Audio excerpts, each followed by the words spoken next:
You want to get on the action? We want to hear from you. Hit us up, faderoutemail@gmail.com. Slide in our DMs on IG @FadeRoutePodcast. Drop us a DM on Twitter @FadeRouteDNZ.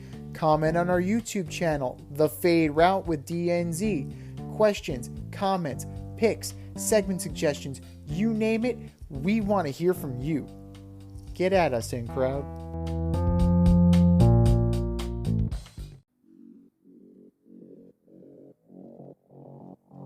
Coming at you from the Hey Yo Studios, it's The Fade Route with DNZ. Here are your hosts, D and Z.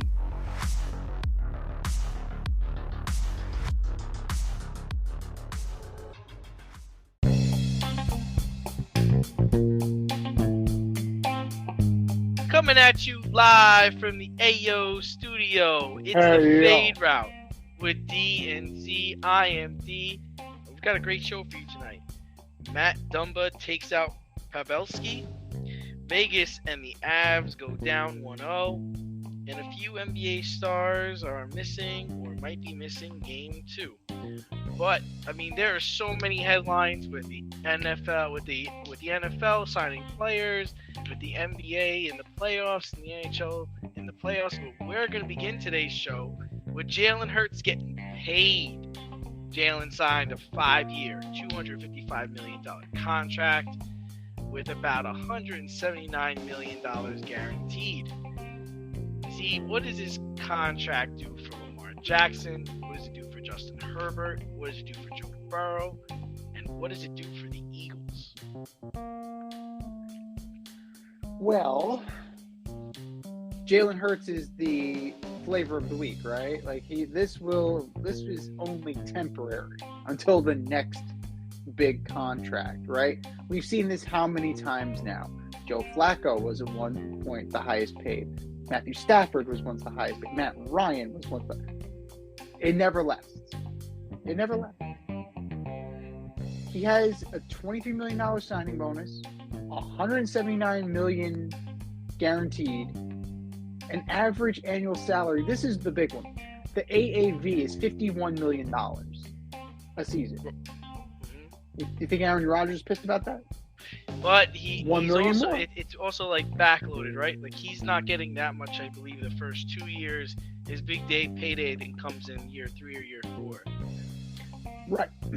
But he has reset the market. Definitely. So now you're not concerned so much about, crap, it's the Deshaun Watson contract. Now it's the Jalen Hurts contract. And frankly, Burrow has done as much. I think we can agree. Both of them, in a very short time, have taken their teams to a Super Bowl. Neither one of them has won it. But Joe Burrow and Jalen Hurts have both done that. Jalen Hurts has been more prolific, at least last season. He was in discussion for the MVP. Joe Burrow has some stiff competition over there in the AFC. So, it's very difficult. It's very difficult to shine there, especially when you have a Mr. Mahomes and a Mr. Allen. It's very, Jalen Hurts, it was easier to see in the NFC, right? You don't really, Stafford was hurt a lot of the year, and when he wasn't playing, he wasn't that great. You got Kirk Cousins, Dak Prescott. You got Brady. You had Brady, but look what happened around Brady. So it was easier for you to see how great Hurts was becoming and how he was taking the next step. Herbert and Burrow are going to get paid. This is going to reshape their contracts, and this is going to recalibrate the market that was totally foobarred by Cleveland. Now, completely deserving. Jalen Hurts is completely deserving of this contract. I mean, as much as anybody is deserving of $179 million guaranteed. But to answer the Lamar Jackson question, I don't think it does a damn thing. I honestly don't think it does a thing for Lamar Jackson because he's not moving off his spot. At least he's apparently, he's not willing to move off his spot. He's not going to be able to use the MVP leverage. He's not going to be able to use that past performance to get what he wants. He needs to start selling people on the potential of the future. And that's why these three guys in particular are going to get locked up. They're young, and their future is ahead of them. Lamar Jackson, it's a shorter window. These guys are in their early 20s, whereas Lamar Jackson is in his mid to late 20s. It's a different story. 26 is a hell of a lot different than 23. 3 years makes a difference. So it's going to be very difficult for Lamar Jackson to get what he wants. It's been that way from the get-go, and I think this is just I really think this does him no good. And yeah, I'm kind of in the same camp with you. I don't know what his number was. Some people say it was like 250. Some people said it was like 300. Yeah. That's not happening, man. I mean, Jalen Hurts got to a Super Bowl, scored like 4 touchdowns in the Super Bowl. He can run, he can throw, he doesn't get hurt. The main thing that hurts Lamar is that he gets hurt. I mean, he's missed substantial time towards the end of the last 2 seasons. And I know it sounds silly, but Tyler Huntley made the Pro Bowl and the Ravens still made the playoffs. So, as far as, I think for the Eagles, the deal's great, right? Because, the next 2 years, he's not getting a lot. The real payday, I think, comes in year 3. And like you said, in a couple of years, this contract's going to be obsolete. And then it'll be time, like, this contract will take him until I think he's 30 or 29 years old. Mm-hmm. And then it's for at that point, the Eagles can reassess the situation. Do we want to keep him? Do we want to get another guy? What do we want to do here? So I think it was a great contract for the Eagles. It's a good contract for Jalen Hurts. And then as far as the other quarterbacks that are looking for their contract, I mean, Justin Herbert can't be upset at this because, I mean, at the end of the day, his agent should be able to get him at least $175 million guaranteed, maybe $150 million guaranteed. Joe Burrow is in the Jalen Hurts camp. Like, as far as this year could be his payday year, right? It's like, man, I already got to a Super Bowl. And we almost won. We were really just a drive away from winning. Same with Jalen Hurts. So I'm thinking Joe Burrow's getting 225, 250 because he's been that guy. Lamar is hanging his hat on an MVP award, really, at this point. I gotta say, and this may sound a little far-fetched, but to me, Lamar is more like Cam Newton than he is Jalen Hurts. Now, he's not as far gone as Cam Newton. In what regards? Like his playing style, or what do you mean? In terms of hanging his hat on the past. Oh, okay. Cam Newton is hanging his hat on that MVP. Yeah. Dude, you won the MVP. Congratulations. You got to do something else. Like, Lamar Jackson, he's still got some proving to do, right? He can't be, and he's not going to. Right? He's not going to go out there and trash his fellow quarterbacks like Mr. Newton does. Right. So he's going to be more complimentary, especially when nothing is settled here. And if he really wants out of Baltimore, there are ways. And as they say, it's better to catch flies with honey instead of vinegar.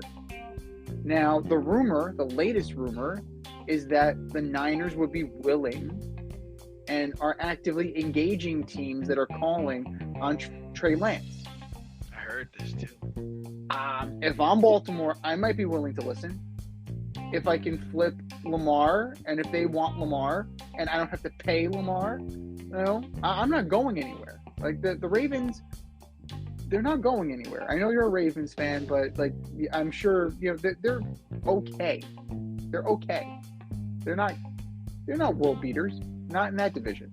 Like you're probably second, depending on how Kenny Pickett turns out. You're probably most likely second place because the Bengals are there, are that team. So, what are you going to do? What is Steve Bisciotti going to do? What's he willing to do? Like the Odell Beckham thing, and Odell Beckham and Trey Lance, that might be something interesting, and it's probably something that's a little bit more long-lasting. Might be worth exploring. I'm just saying, especially with the draft a week from tomorrow. You might want to start getting on some calls and seeing what you can do. Avoid messy accidents. Get better stopping power with your brake pads. Callahan brake pads. You never know when you'll be driving in the road and there will be a truck tire that you need to avoid and save your family. Callahan Auto. We really care about what's under your hood. And the NBA playoffs are underway, and there have been a few surprises so far. None bigger than the Warriors being down 0-2 to the Sacramento Kings. Yes, the Sacramento Kings. The Warriors are heading home, but they will be without Draymond Green in Game 3. The star forward was ejected in Game 2 for stepping on Sabonis' chest, and will now be also suspended for Game 3. Should Draymond have been suspended, can the Warriors win without him? Well, the Warriors haven't won with him this year. So, not on the road, at least. No, they haven't been doing shit on the road. But looking at, Joe Dumars has flat out said this is a reputation. This is a reputation suspension. And it's hard not to agree with that. Because Sabonis is doing his best Jeff Van Gundy, right? Yep. He's curled around Draymond Green's ankle like he's Alonzo Mourning. And Draymond is just trying to get his leg out. Now, that's what it looks like. It looks like he's yanking to try and get his leg free. It doesn't look like he's Albert Hainsworth to Andre Giroux. For, my football fans out there. He's not doing this with malicious intent. He's trying to get free of a man who's wrapped around his ankle like he's Kurt Angle. So I don't know, I'm waiting for Sabonis to pull down the straps and, put him in the ankle lock. Like that's just, that's not a basketball play. Draymond Green's trying to, I'm not the biggest Draymond fan, but I'm 100% in his corner on this. He should not have to serve a suspension at all. Yeah. He should appeal this. It probably won't get reduced because he has the reputation he has, but he's completely in the right here. But I don't think anything's going to change.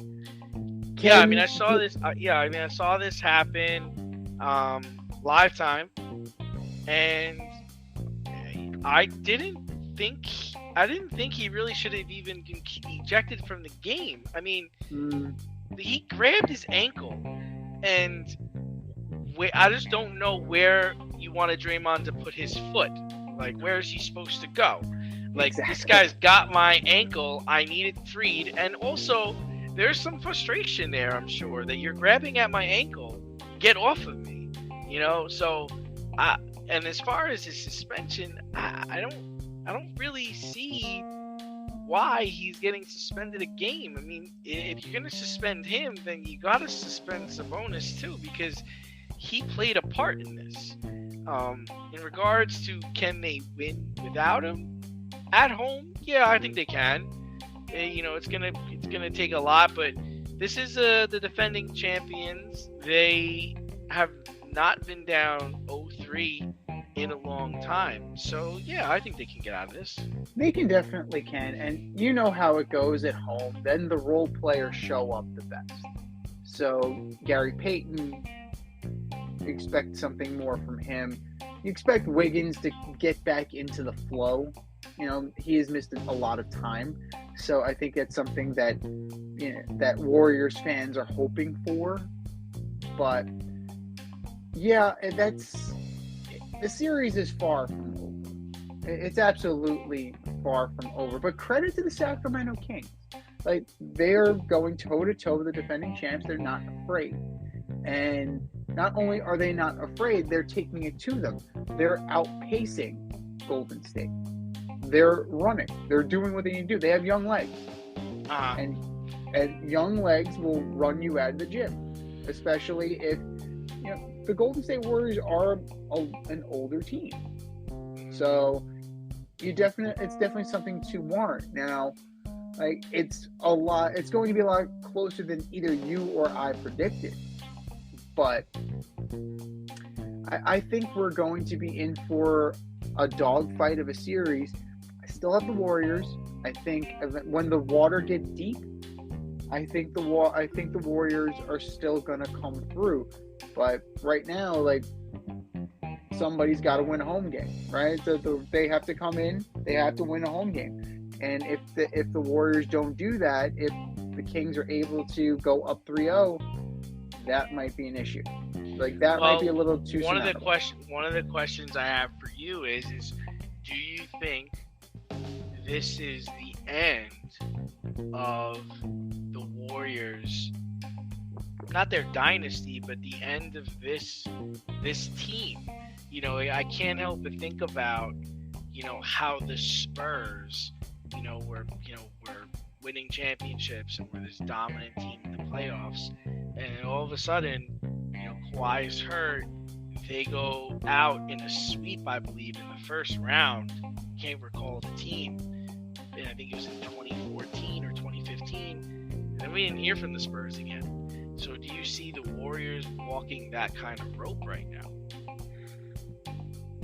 It's close. I wouldn't say they're as far gone as the Spurs, because the Spurs did hang on to Ginobili and Parker seemingly forever.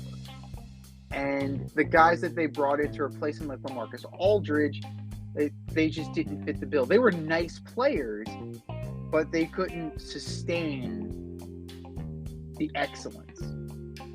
And now they just completely fell off the map. Right? So they're hoping that the envelope turns their way and they get Wembanyama. So we'll see what happens with the Spurs. But if you lose Klay Thompson, if you lose Steph Curry, if you lose Draymond Green to free agency, I don't know. Like, Wiggins seems to be the guy. But he wasn't the guy in Minnesota. Is he a little bit old? Is he a little bit older? Is he a little bit more mature? Yeah. But I don't know if this roster as currently constructed, they're going to have to do some overhauling. They're definitely going to have to do some overhauling. Because right now, you have Jordan Poole. Okay, you may be onto something with Jordan Poole. Gary Payton's a role player. Kayvon Looney, role player. Kuminga, role player. They won't have enough. They'd have to go and do what they did in the past and bring in another guy like a Kevin Durant. I'm not saying they're going to bring in Kevin Durant because he just, he's still in Phoenix.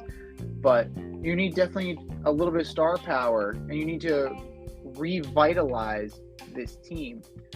And, it's a year or two. In a year or two, they can very well be in San Antonio territory. Yeah. And then, there are 3 other teams that are going to be without their stars as well. Tyler Hero broke his hand for the Heat and will likely miss the rest of the playoffs. There's a chance he can come back for the finals. Ja Morant suffered a tissue damage in his hand and forcing him to miss the end of Game 1, and he's not playing tonight in Game 2. Giannis suffered a back contusion in Game 1. He tried to come back multiple times in Game 1. He was listed as doubtful earlier today, but I believe he's also been labeled as out for game 2. So, Z, which injury is going to be the biggest problem? Well, currently Milwaukee's up 35-28 on the Heat. So it's tough, right? Because Tyler Hero's a good shooter. He's a good shooter, right? It was a hustle play. It was a freak play where he broke his hand, tried to take a shot, and probably made it worse on the release. Now, the Heat desperately need shooters, right? Because they don't have many. And losing Hero is going to be a blow. Ja Morant, we know that the Grizzlies are as good, if not better, without Ja Morant. Yeah. It's an anomaly, but it's such an amazing anomaly that you can't help but keep note of it. But for me, like, it's got to be Giannis. It has to be Giannis. That man is the reason why they are where they are. The Bucks rise and sleep, right? The sun rises and sets on Giannis's ability to be in this. Chris Middleton is not good enough to be an alpha. He's a fine sidekick. He's a fine Robin. He's not Batman. Now, in 33 minutes the other night, he did put up 33. Let's see him do that over the course of a series, right? Now, you're going to have Bobby Portis, 21. Let's see him put that up over the course of a series. Everybody else was in the mid double digits till single digits. They're going to need to figure something out drastically if Giannis can't go. And I'll tell you this much. Playing Grayson Allen 32 minutes ain't it. So I'm just throwing that out there. Playing Grayson Allen that much time in game 1, yeah, I guess you were kind of shell-shocked and didn't know what the hell to do, but that's not going to happen. That's not going to fly. Joe Ingles is probably going to have to take up that time. Bobby Portis is probably going to have to take up that time. You know, Jay Crowder. You have Jay Crowder. Now's the time to use him. So if Giannis can't go, the Bucks are in major trouble. Yeah, you know, I've had issues with my back before. It sounds like his is a contusion, which usually with ice and with rest, it can go away and he can get back to normal. The only thing you worry about is it stiffening up on him. I'm kind of in your camp. As far as the Memphis Grizzlies are concerned, like, they crushed it last year without Morant, and I think they're winning right now, right, without Morant. They're up by 20. Yeah, so, I mean, that team knows how to win. Their coach knows how to account for when he's out. The Tyler Hero thing, you know, I kind of agree with you, too. They need shooters. You know, we saw what we've seen what Jimmy Butler can do in the playoffs. And he's just a super talented basketball player. And really, you'd like to see him be Kobe, and you'd like to see Bam be Shaq, but they're not. They're not. They rely on the players around them to make them better. So, you know, I do think Hero is going to hurt, especially losing him for the rest of the playoffs. But I think Bam and Jimmy Butler can elevate their game, and they can find ways to make up for Hero's shooting. But I'm with you on Giannis, man. I mean, he's the MVP, right? Like, he's the guy. There's nobody that can fill that void. And yeah, you might get a game here and a game there, but it's just not the same. And, you know, this could really hurt them, you know, down the line if they were to face a Philly, or if they were to face, you know, another team of consequence. Yeah, I mean, having somebody that attacks the rim the way Giannis does makes things easier for the perimeter players. And I think that's where the Heat kind of that's where they fell off, I should say, with their construction. Because yes, you have a guy like Jimmy Butler who attacks the basketball, but your main acquisition was Kyle Lowry. Like, that's great as a facilitator, but you still need a shooter. You brought in Kevin Love. Okay, like, he's not what he once was. Pretty decent, though. And then you have Tyler Hero. You still need more shooters.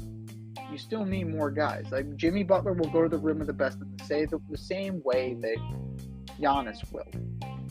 And it's, especially with a back injury, if you're going to pound down there, or if you're going to try to assert your physicality down there, that you're going to bang down there. So you could easily re-aggravate this injury. Like, that's the other thing I need to be concerned about if I'm Giannis. Like, if I'm down there, like, am I going to find myself compensating, kind of favoring, because I really don't want to get bruised up again. Right, and these big guys can't be banging around. Like, Joel Embiid's another one who throws his body around. Like, I don't remember seeing Shaq falling on his back all the time. I don't remember Arvydas Sabonis, like, falling on his stomach or falling on his side or getting clipped in the middle of the air. Like, you remember Hakeem Olajuwon hitting the ground all the time? Like, I don't know what these big guys are doing. Like, chill out. Like, why are you hitting the ground so much? I don't understand that. And the bigger bodies, they're not as durable. Like, we've seen it. Like, how many times have you seen Joel Embiid broke his wrist? Didn't he break his wrist falling? So, you just have to be worried about that. But it's not meant. The body that big is not meant to take a toll that way. It's meant to deliver the punishment, not take it. So. You've got to be smarter. You just got to be smarter and know what your role is on this team. You shouldn't be taking falls and taking shots like that. All those guys, even Tyler Hero. Like, dude, what are you doing? It's game 1 of the first round of the fucking playoffs. What are you doing? Diving out of basketball hand first. Like, this isn't baseball. What the hell were you planning on doing? What's the goal? What was the goal? To poke it out of his foot between his legs? Like, what were you thinking there? You jump on the ball and you dive on top of it. You don't lead with your hand first. Your shooting hand of all hands first. Come on, dog. You're a basketball player. That's like, you shouldn't be like taking swings at people. Like, what are you doing? Your hands are your livelihood. No, you're absolutely right. It doesn't. I mean, it's a hustle play that went wrong, but you got to hustle. Necessary. You got to be smart about your hustle plays. It's game 1 of the first round. It's not like game 7 and there's 30 seconds left and you're down by 3. Like, come on, keep this thing in perspective, right? Am I wrong? No. You can't let emotions get the best of you in these clutch situations. You can't. It was a stupid play by him. It was incredibly stupid. And as far as Ja's concerned, like, dude, if you're going to go to the rack like that, on your way down, understand what you're doing. Like, why would you put your wrist in that position? What are you doing? I don't understand. Like, I've certainly gone into plays and had total lack of abandonment for my body. But there was also an understanding or a game plan as far as when I was coming down or how important is this right now, or who am I going into, right? Mm-hmm. I mean, you can't just jump into a person like LeBron James or jump into a person like with the street clothes and just not think anything's going to happen from that. No, that you cannot play with a disregard for your body. That's just not a smart way to do things, especially at this time of the year, because your roster is so thin and because so much is riding on the line and you are the best player on your team. Right? I've had tissue damage in my hand too. That doesn't go away, man. No. That does not go away. And it hurts so bad. So bad it takes your breath away. The slightest touch. And if it hits in the wrong spot, it hurts. Hurts. And you can't play basketball, man. And and you're the star player, and you've had all this drama around you all year, and then this happens. So how much of that do you think is him trying to overcompensate for the drama that he caused? That's a good question. I'm not sure. He's just been such a weird guy this year. I don't know what's going on with him. You know, something about Memphis. I'm not. Yeah. I've seen him make that play before. Like, that's not the first time I've seen him go to the rack like that. So it's not like he was Tyler Hero. What the hell you're doing? And Giannis too. I've seen Giannis go to the back. I've seen that before. But so there's just something about Memphis I don't like, between what's happened to Ja and Dylan Brooks being a douche. It doesn't matter what Jaren Jackson is doing. It doesn't matter what Desmond Bane is. They're being overshadowed by these two huge stories. Now, credit to the Lakers. You do have to give some credit where credit is due. They won the game, right? They definitely won the game. Now, is it sustainable? Rui Hashimura is not giving you 29 again. I can almost guarantee you that Rui Hashimura is not going to outscore LeBron. So, and currently Memphis is up 92-84 with 3:51 left in the fourth. So it seems to kind of have leveled out, and it seems to be like it's an anomaly, but it's not what the NBA wanted, right? It's certainly not. Hard to really gauge. Hard to really gauge what Mr. Silver wants in this product he's put on. I mean, this whole Boston Hawks series is just it's a shit show. Well, you get what you pay for, and keep telling Trae Young that he's overrated. It worked so well at Madison Square Garden. just keep poking the bear. Just keep doing that. Step outside of your safe area and make a statement without saying much with FCK Clout Lifestyle Apparel. Embrace the colorful chaos and stay emotionally regulated in their hoodies, snapbacks, graphic tees, accessories, and more. Season 3 merch is up now. Get it while you can.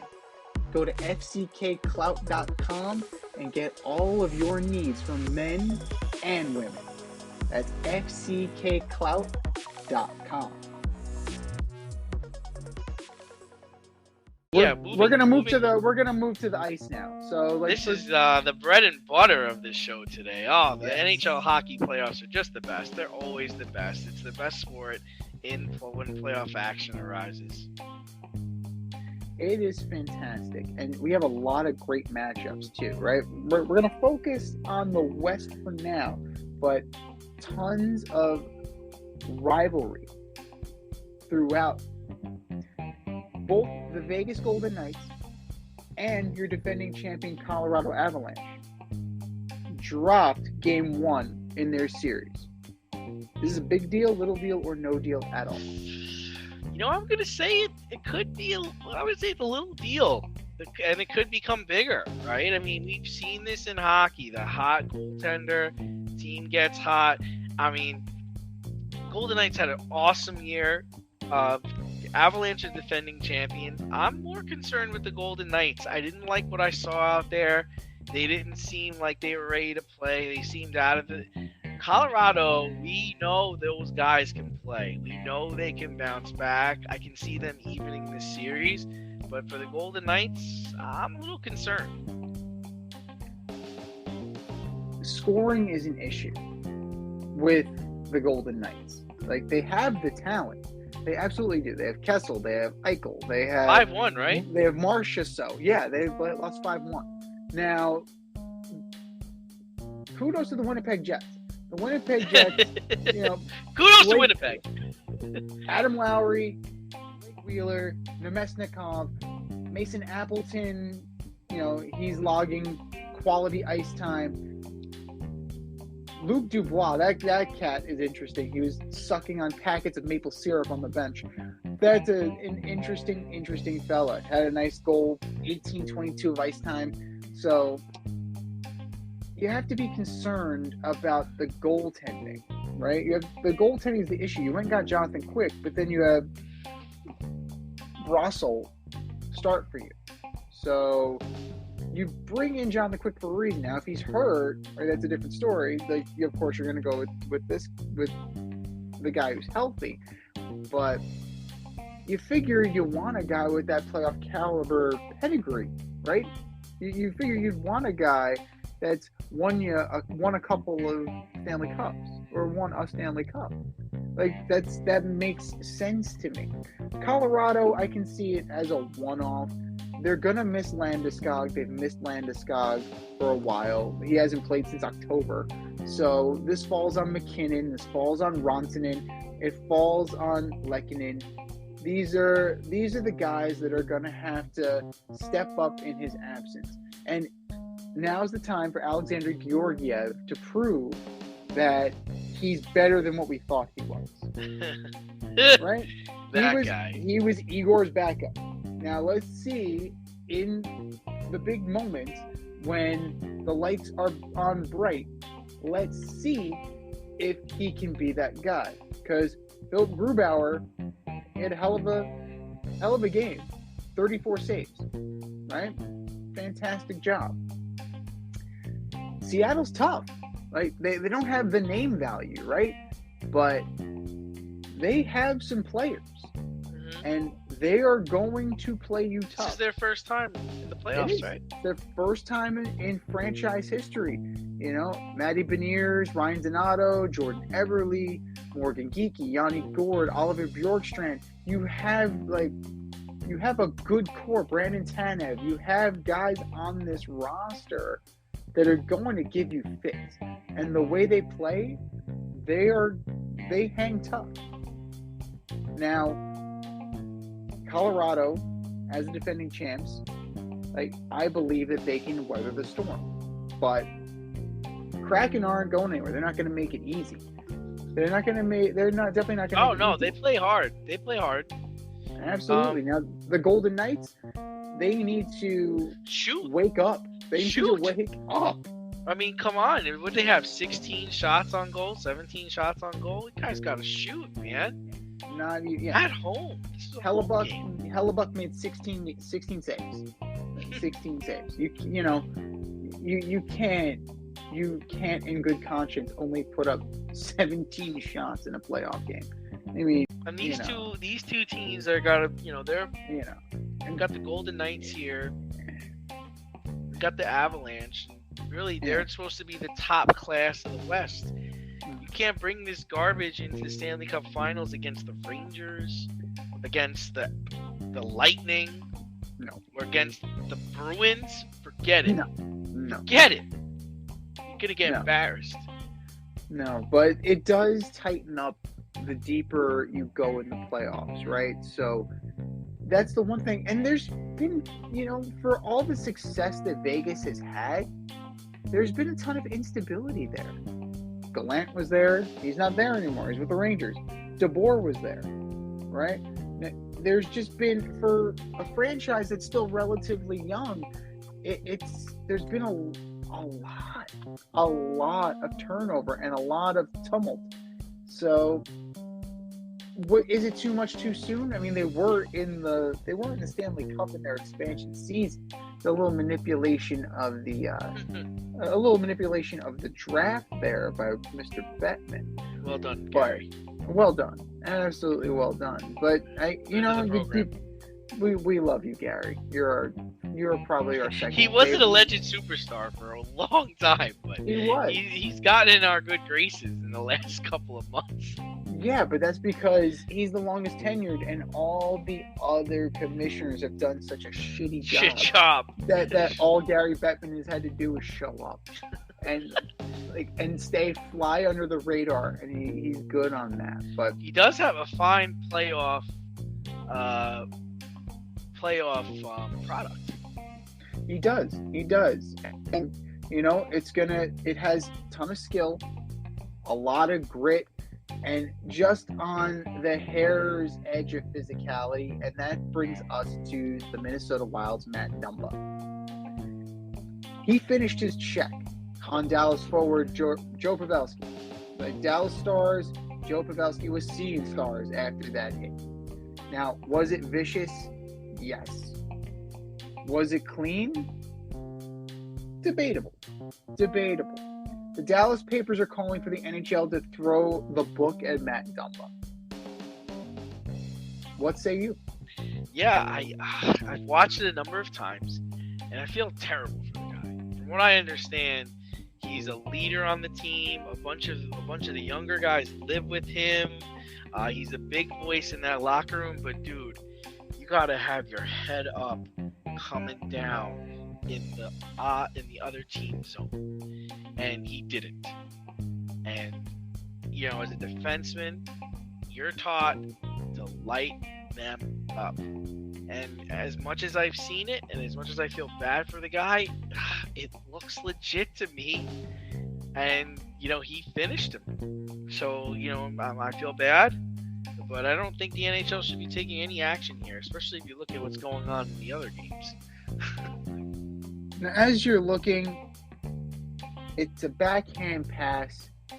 He finishes the pass, and then he gets finished by Matt Dumba. It's a shoulder. It's not a stick. Does he come up near the head is the question. And I think it's shoulder to shoulder. He's coming at a different angle. He's short. He appears to be shorter than Joe Pavelski too. So he is coming at a different angle and going up. So to me, I think that's a clean hit. And Pavelski, he saw some stars. He'll be back in no time. Can Dallas win without him?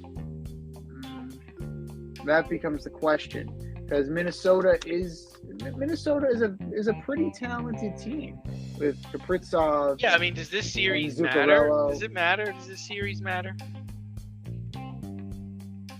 In the grand scheme of things, neither one of these teams are Stanley Cup contenders. So in the grand scheme of things, no.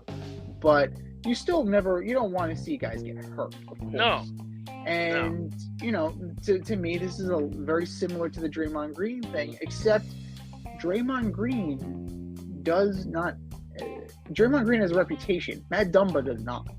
So that's where, from what I'm gleaning here, I don't necessarily think that Dumba may get fined, and I think the fine might be fair, but that's about it. In name. I mean, I don't like how he kind of jumped into it.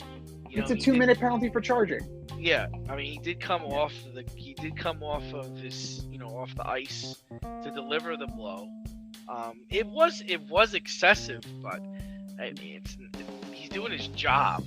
I mean, if this was the NFL, he definitely would have been fined for unnecessary roughness. But that's not how hockey plays it. And the worst part of it was that the guy hit the ground and then his head hit the ice, and that's what jacked him up. That's right. Really what it wasn't. It was the hit. Oh, the hit was bad, but the recoil from him hitting the ground and then hitting the ice is what did him in. This is not smashing his head into the dasher. This is not licking his face. Right. This is not checking from behind into the glass. This is not slew footing. Right. No. This is a hockey play. Right. This is a hockey play. Yeah. Right. Stop trying to legislate hitting out of hockey. It makes absolutely no sense. Right. You can argue with the other stuff after, right? The extracurriculars of it. That Dumba then has to defend himself from one of Pavelski's teammates. Yes, he's sticking up to teammates, but now you're dropping the gloves, and now you're fighting over a clean hockey play. So I understand protecting your teammates, but if the shoe was on the other foot, it would still be a clean. If Pavelski delivered that hit, it would be a clean hit. It does not change the fact that it was not to the head,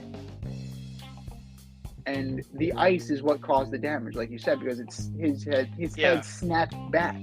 Right. Exactly. That's how I saw it. I don't know if other people saw it that way, but that's how I saw it. I saw that the biggest thing is like his head hits the ice hard, and I think that's what really did him in. This isn't Chris Simon on Steve Moore. This isn't Marty McSorley. This isn't. We've seen dirty play in the NHL. Sure. We have seen goonery in the NHL. We have seen straight up assault in the NHL. The other part is, I'm not sure if there was. I don't really think there was malicious intent there. I don't think he was doing this to get back at him or to knock him out of the playoffs or to make sure he didn't play the rest of the game. It simply looked like a defenseman doing his job. Absolutely. So that's the thing. If Gary Bettman's going to have a hearing, okay, that's fine. You have the hearing. Levy a fine. Right? Just do that. Just levy the fine and move on. Now, like what you were saying before, does this really matter in the grand scheme of things? Most likely, whoever moves on is getting bounced by Colorado. So, for what it's worth, it doesn't really mean a whole hell of a lot. But, you never want to see a guy get hurt. And Pavelski was able to, leave the ice. He was able to skate it off under his own power. So there's something to be said for that. But you can't say that the NHL is not exciting. You can't say that the Stanley Cup playoffs don't deliver. Like, say what you will about the NBA, right? Because there's always going to be that NBA NHL comparison. That's easy. NBA is trash. The playoffs are trash. Yeah. It's predictable. It's completely, it's completely predictable. This year, they're trying to throw some curveballs with all the injured superstars, but with missing superstars means mediocre basketball. I heard that Mr. Silver wants to, with the tournament that he's lobbying for, he wants to also change the jerseys. Players will wear different jerseys for the in-season tournament. And possible nicknames on the jerseys as well, because they got nothing better to do. Well, it's clear what that's a money grab. Like, that's just a reason for you to go to the concession stand and to go to the team store and buy stuff online. That's just a shameless shill by Adam Silver. Shill.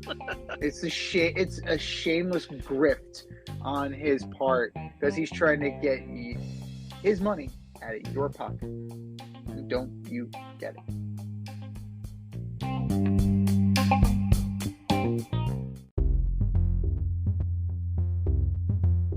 Are you in need of air care maintenance or service? I have the company for you. Air Care Technicians. They service the Westchester and Northern Bronx area and can help you with all your heating and cooling, maintenance, and service needs. Just give them a call at 914-315-1547. Again, that's 914-315-1547. Or shoot them an email at aircaretechnicians@gmail.com. These guys are the real deal as they are veteran-owned, licensed, and insured. Make sure to tell them that D&Z sent you.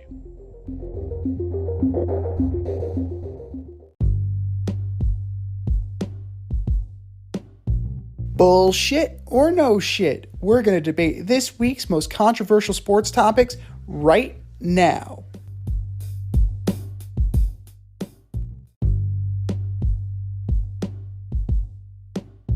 All right, boys and girls, we have a statement, and it's either bullshit or no shit. Bullshit or no shit, number one. Kawhi Leonard and Russell Westbrook are better than Kawhi Leonard and Paul George. I'm just going to say bullshit on this. And honestly, Westbrook just doesn't have any game, man. I mean, he made some really good plays in game one. He blocked Kevin Durant, which I thought was a phenomenal play. And he's a big guard. he plays with a lot of heart. And PG-13, he can't close. He can't hit the big shot.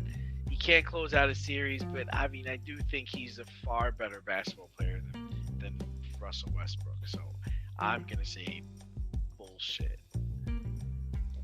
Well, at this point in time, it's no shit, right? Because Paul George ain't walking through that door.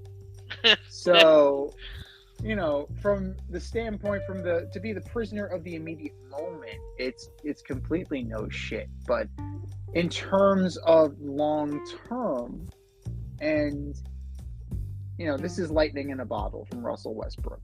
You can't expect this. You can't expect this more than a little bit, just because we've seen a longer period of time here where Russ just has not been who he was.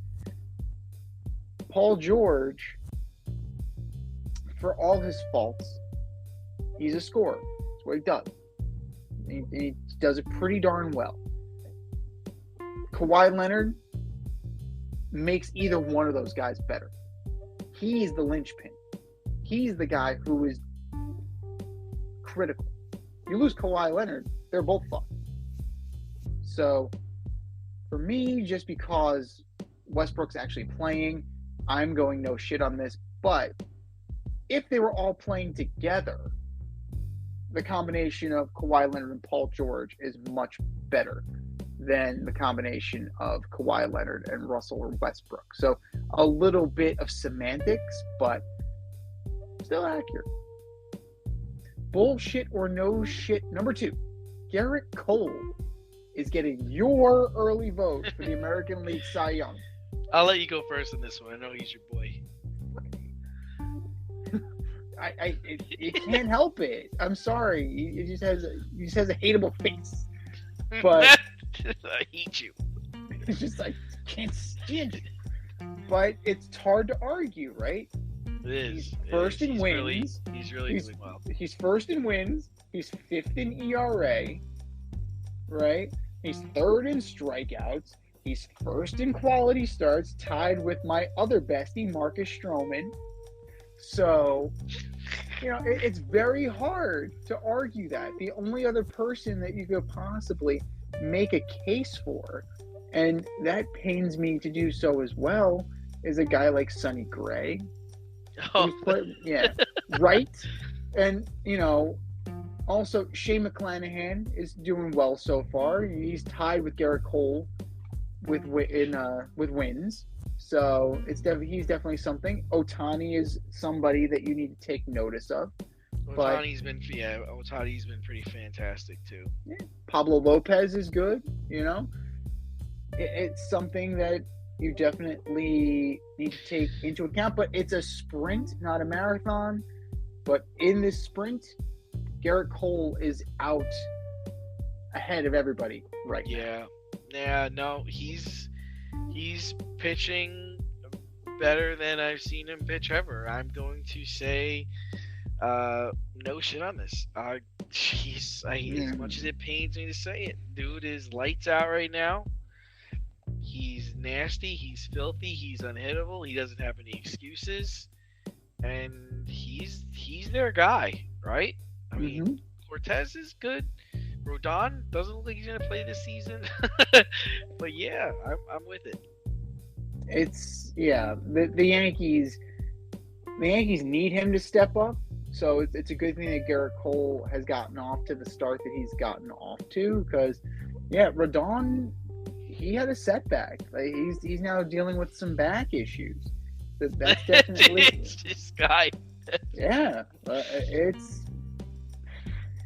oh my goodness, it's so predictable. It's so predictable. As soon as you ink that contract, like Aaron Hicks, you're like, he's not gonna survive this contract. But Garrett Cole is doing what he needs to do, and kudos to him because he's been dealing. And we'll see. We'll see where it is at the end. But right now, it pains me to say it, but Garrett Cole, yeah, no shit. Cy Young, as of right now. Bullshit or no shit, number 3. the cutoff of alcohol sales during a baseball game should be pushed up, not back, due to the new rules, which are shortening the game. I mean, this is no shit. I don't understand this. Like, I don't understand how the idea is for them to push the sale of alcohol to the 8th inning now, because games are going so quickly. But if the games are going so quickly, then people are going to be leaving sooner, and they're going to need more time to sober up. Really, alcohol sales should be cut off in maybe the 4th or the 5th inning. This maybe prompt people to maybe get there a little earlier if they plan on drinking all day. So, yeah, I'm with pushing this up, not back. So this was brought to the attention by Matt Stram of the Philadelphia Phillies. Very logical human being. Yeah, it's a very well stated and well reasoned argument that we should be pushing it. We should be pushing it further back, not pushing it forward into the later innings, because by his own admission, if the game's over in 20 minutes like it has been, you're trying to get fans to sober up enough to drive home in 22 minutes. Like, that's dangerous. That's extremely dangerous. That's extremely And how come we're not dangerous. setting up checkpoints near the game? Wouldn't that make a lot of sense too, Z? Like, there should be checkpoints outside of every Major League Baseball game right now because of how we've adjusted for time. Like, people didn't think about how much this time thing is really going to affect baseball. The other part is you really need to have vendors in the stands, because I've talked to a lot of people that have gone to games recently. They get up for a beer or they get up for food. They come back, they've missed an inning and a half. Yeah. An inning and a half of a baseball game. And then it's like, gee, I don't want to get up and go again. And like a friend of mine, he went to the game with his daughter. His daughter had to go to the bathroom. His daughter wanted ice cream. He wanted missing 2 innings. Yeah, no, that's very true. That's something that is an issue, even with the open concept stadiums now. Like, your back is to the field, right? So you're watching the game on TV. Like, if you're lucky to have a monitor near you while you're online, or you're listening to the game on the radio when you're taking a piss. So it's one of those things that, you know, you're definitely missing out on it, because you're going to get more alcohol. Now, maybe it's also a question of volume as a society, but that's another story for another day.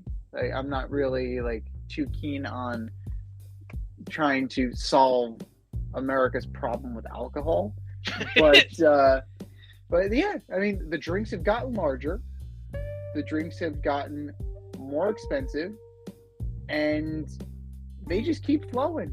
They just absolutely keep flowing. I was commenting with my fiance when we went to Citi Field for opening day.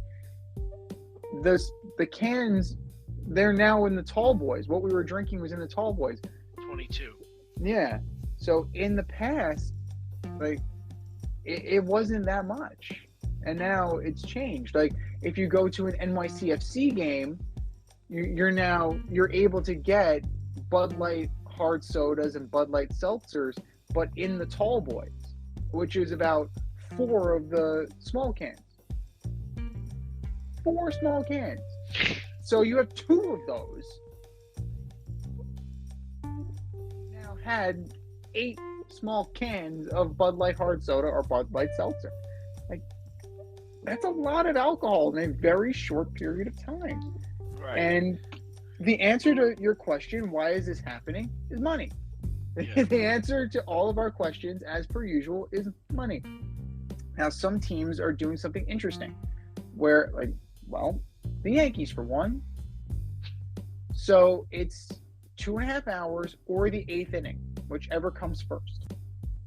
So, maybe that's something that will help out, but you're also pre-gaming, right? If you're a lot of people are pre-gaming. So by that time, I don't know if it's going to matter. But alcohol sales, as much as it, as much as we know it's not going to change, it needs to. because it's a bigger picture social issue, right? You're driving drunk, or like we focused in on that. What about just fandom in general? A bunch of drunken yahoos getting into a brawl in the goddamn stand. How many times have we seen that? How many times have I sent you a video of it on Twitter, or I've sent you a video of it on like Instagram, or texted you something like, look at this fucking guy, you know? Or it's, you know, it's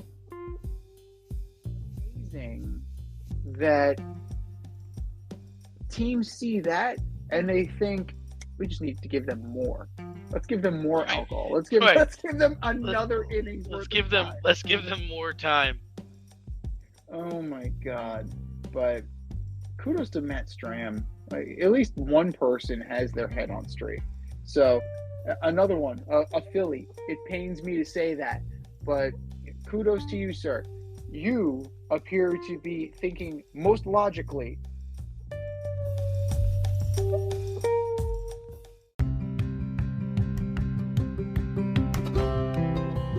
Do you love brownies?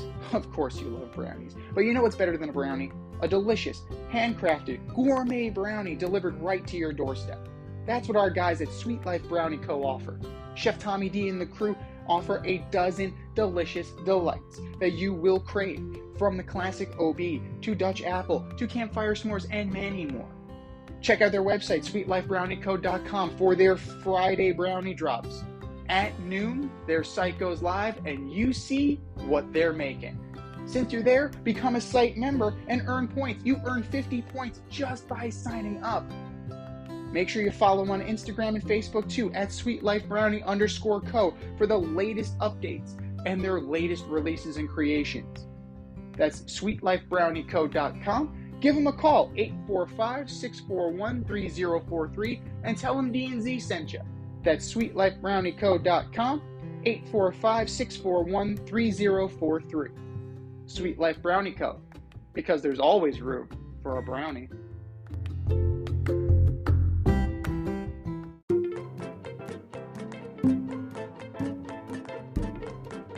The Fade Store presents the Alleged Superstar of the Week Award.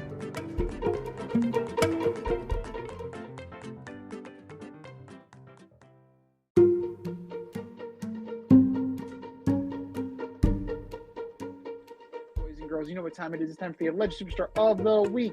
We put up a poll on our Twitter page at FadeRouteDNZ, and you vote, and you vote, and you vote, and you vote. And the winner of said vote gets the coveted ass trophy and a shout out on this here show. And do you know who took home the coveted ass trophy last week? D. I don't. The New York Red Bulls, for condoning racism. Racism doesn't fly. Does not. But that was last week. This is this week. Who are your nominees for Alleged Superstar of the Week, D? All right, the first one I got is the NBA suspending Draymond Green for his incident in Game 2 where he stepped on the chest of Sabonis. He got ejected in Game 2, and now he's being suspended for Game 3. This game goes back to Golden State now, and they're going to be without one of their star players for a pivotal game where they're down 2-0. So I'm calling out the NBA, calling them the Alleged Superstar of the Week. Next up, Tyler Hero broke his hand diving on the ground for a loose ball in the first game of the first round of the NBA playoffs. There's hustle, there's hard work, and then there's stupid. This was stupid. He broke his hand. He's out not only for the rest of the series, but he's probably out for the playoffs. The Heat will not be able to win a championship without him. Tyler Hero, you are my Alleged Superstar of the Week. And last and certainly least, the Warriors for being down 2-0 to the Sacramento Kings. Forget about losing Draymond. You guys are defending champions. You're losing to a team that hasn't made the playoffs in 20 years. You can't be going down 2-0. You can't be going down 3-0. I picked you guys to make it to the finals. Warriors, you are my Alleged Superstar of the Week. See, what do you you got? All good choices. All good choices. I'm going to start with several Major League Baseball teams. You're pushing back the cutoff on alcohol sales from the end of the 7th to the end of the 8th inning. Are you insane? Just say, fuck our fans. We don't care. Just fuck everybody, really. Fuck them fans. And everybody else, you're collateral damage. Right, exactly. Drink and drive. Like, it's a gray area, really. You're gonna have to start giving out free tickets to the designated drivers of the damn game. I mean, that would be good incentive, right? That would have especially, but you have to give them good seats. Like, you can't just like stick them. Here are some bleacher tickets. Fuck you, man. I'm drinking Heineken Zero here. It's disgusting. Like, come on. It's absolutely disgusting. I want my if I'm gonna get these, if I'm gonna be a designated driver, I want some good damn seats. Give me home plate, behind home plate. That's what I want. But Major League Baseball, you are my alleged superstar of the week. Number 2, we're still in Major League Baseball. Max Scherzer. You lost your mind after the umps ejected you for having an illegal substance on your hand. It's been a rough year for Max. Like, he's been getting lit up like a Christmas tree. His back's been bothering him. He seems to be unable to handle the pace of the game now that they've instituted this pitch clock. So we're going to some sort of sticky substance. Claims it was rosin. Who am I to say? It could also be Crisco, Bardol, Vagisil. And he wasn't going to be 2 to 3 inch drop on your curveball. And if the umps are watching you close, you scrub a little jalapeno in your nose and get it running. All you need to load the ball up is wipe your nose. So, yes, Max Scherzer is becoming Eddie Harris right before our eyes, ladies and gentlemen. Do better, Max. Just do better. And last but not least, Domantas Sabonis. What are you doing? What are you doing? Curled up, tucking tail like Jeff Van Gundy, like coiling yourself like a snake around Draymond Green's ankle. What do you think he's going to do? Draymond's going to go Draymond. Think before you act. You are my alleged superstar of the week. I think we've said our piece. Go to the Fade Route Twitter page at Fade Route DNZ and vote. And vote, and vote, and vote. And for our nominee.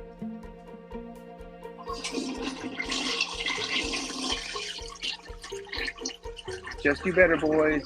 Just do better.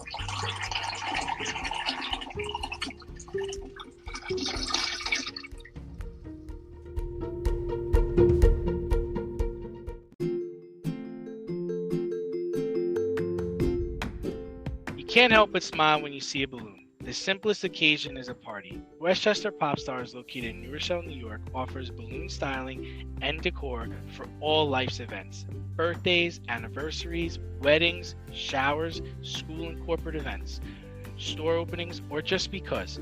Westchester Pop Stars takes balloons and shapes them into works of art, creating decorative installations for your special occasions. No event is too big or too small, and their custom personalization service is top-notch. Westchester Pop Stars is a private studio, quickly expanding. In-person consultation is by appointment only. Send an email to westchesterpopstars@gmail.com for more information or to schedule an appointment. No need to hire an event stylist. All you need is balloons. Currently servicing Westchester, Putnam, New York City, and Connecticut. To find Westchester Pop Stars, search for them on Instagram, Facebook, or Google.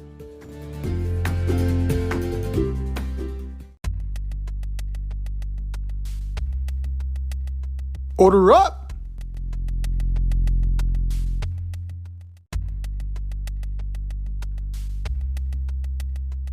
It is time for us to order up. Order up, order up. Today, we are ordering up our top 5 favorite ESPN 30 for 30s. There have been so many So many great ones. Let's see what we come up with. From 5 to 1, what do you got, D? There's just so many. I know. There's so many good ones. So number 5, this is just, these were some of my favorite players. That's why I liked it. Was Elway to Marino. And that's the behind-the-scenes look at the 1983 draft that saw 6 quarterbacks. That's right, 6 quarterbacks taken in the first round. So that's my number 5. Number 4 for me is Big Shot, the story of the New York Islanders almost being purchased by businessman John Spano, who didn't have 2 nickels to rub together. And he still negotiated the cable contract for the Islanders that saved them financially. So there was some good that came out of that, but he almost became the Islanders owner without having any money, which is incredible. We got to figure out how to do that. Yeah. Number 3 is You Don't Know Bo, the legend of Bo Jackson. One of my favorite players, and some of the stories that are in that 30 for 30, you can say, no way. Like, no way that he was able to do that. And no, he was. Like, when, he was like a legend. Like, his stories are legendary. And when legend becomes reality, you print the legend. And that's basically what happened there. Number 2, just sentimental. It's Survive and Advance. The whole North Carolina State, coached by Jim Valvano. He was the huge underdog, and he beat, Houston in one of the greatest college basketball upsets ever. And then he winds up dying from cancer shortly after that. And that's just, Jimmy V. And number 1, I don't know why, but this always hits me hard. It's The Best That Never Was, the Marcus Dupree story. He probably was like one of the best running backs ever in college football. And, he chose to go a different route. I think he went to the USFL after football, after college. Or Canadian League, or he didn't go to the NFL. He decided to try to make money, and he wound up hurting his knee and just never amounted to anything. And now drives a gas truck in Mississippi. But some runners up I want to note is Nature Boy, Bad Boys, I Hate Christian Laettner, 4 Days in October, Rand University, and the Four Falls of Buffalo. I exclude them from my list, but they're very good. Very good. They're all great choices, and there's so many that you can do. Some in more recent vintage, and some in the older vintages. But you can't go wrong with any of the ones that you've listed. For me, I'm gonna go number 5, the Tuck Rule. Seeing Tom Brady and Charles Woodson together, watching the game, breaking down the game. It was a very interesting insight into what was going on at the time. And it's something that, it shows you that you strip it all away. They're still friends. It's still 2 friends busting each other's balls. And that's pretty cool, at the end of the day, that, Charles Woodson can still take it in stride, and Tom Brady can kind of tweak him a little bit, saying that it actually was a foul. But that was a really good one, in my opinion. Number 4, Once Upon a Time in Queens is great. It's hard not to enjoy the depth in which they went. I preferred it to Doc and Daryl. I thought it was, more in depth, and I thought that it was, just a captivating documentary. Number 3, I like King's Ransom, about the Gretzky trade. And it was. I think that was the first one. It was the very first one. It was the very first one. But you know what? If you're gonna start something, you go in big, and they did. Peter Berg directed it, and it was very, very good. You've got the the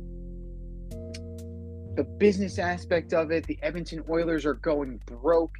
They need to figure out how to get Gretzky, how to get money and cash into the franchise.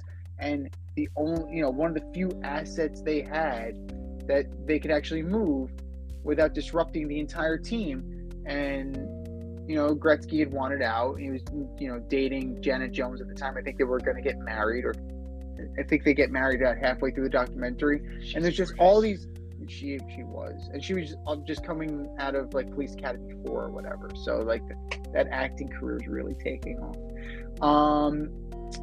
So it's fascinating from not just the interpersonal standpoints, but also the business standpoints, and still to think that the Oilers really didn't get that much back, and the Oilers won another cup, while Gretzky didn't really amount to much. Big picture in LA. Yes, he was the biggest star, but no hardware went home to LA. So it was very fascinating to see that. Number 2, it's a coin flip for me, because they're both very, very good. One's about college football, the other one's about pro football. The U. Just the U, directed by Billy Corben. Just taking you through the program, right? And taking you through Michael Irvin, taking you through all of the 80s as encapsulated by the University of Miami football team, and into the 90s, and then into the early 2000s with Willis McGahee and Larry Coker as the head coach. It's fascinating. Luther Campbell's involvement and how he was able to kind of bankroll the U.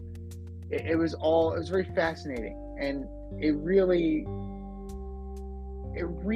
like shows you how the NFL was shaped by the University of Miami. And the University of Miami was not a traditional power, and still isn't.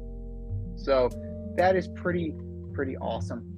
And number 1, you had it further down on your list. I'm putting it number 1, Elway to Marino. It's draft day, but in real life. It's the role of Ernie Accorsi is being played by Kevin Costner. No, it's the other way around. The role of Kevin Costner is being played by Ernie Accorsi in real life. And the idea that Elway is going to hold up the process and the drama of it, and then leaking did Dan Marino do coke? It's just the underlying storylines and the depth with which the intrigue went, and then you have the backroom dealings and the negotiations, all involving these kids who are going pro. Yes, we think of them as, who they are, but at the time, student athletes, that's who they were. So before they were legends, they were college players.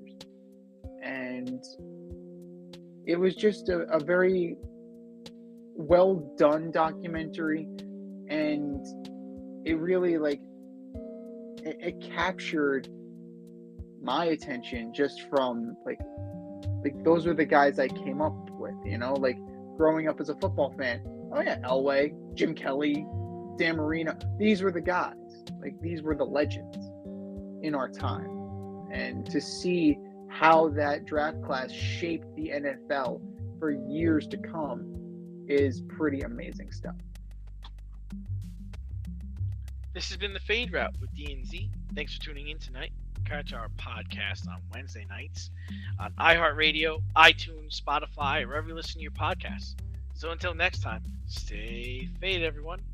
Time for us to run the go route, but we'll talk to you next week.